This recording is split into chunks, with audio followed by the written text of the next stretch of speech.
5:30 மணி அளவில் கரையை கடக்க துவங்கி நேற்று இரவு 10:30 மணிக்கும் 11:30 மணிக்கும் இடைப்பட்ட நேரத்தில் கரையை கடந்துள்ளது.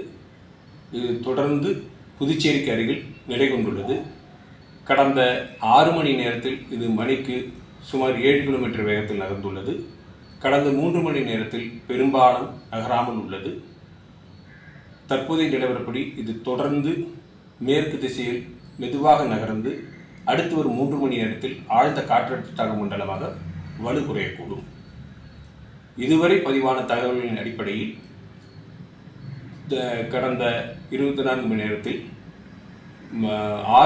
3 இடங்களில் அதி கனமழையும் 6 இடங்களில் மிக கனமழையும் 20 இடங்களில் கனமழையும் பதிவாகியுள்ளது. அதிகபட்சமாக விழுப்புரம் மாவட்டம் மயிலத்தில் 50 சென்டிமீட்டர் மழை பதிவாகியுள்ளது. புதுச்சேரியில் 46 சென்டிமீட்டர் மழை பதிவாகியுள்ளது. இதுவரை பதிவான மழையின் அளவை தரவுகளின் அடிப்படையை பொறுத்தவரையில் அதிகபட்ச மழையாகும்.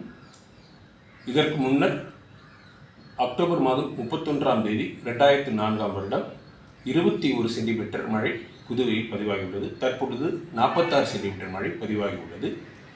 வானிலை எச்சரிக்கையை பொறுத்தவரை ஏற்கனவே கொடுக்கப்பட்ட எச்சரிக்கைகள் தொடர்கின்றது. தொடர்ந்து கண்காணித்து தெரிவிக்கப்படும்.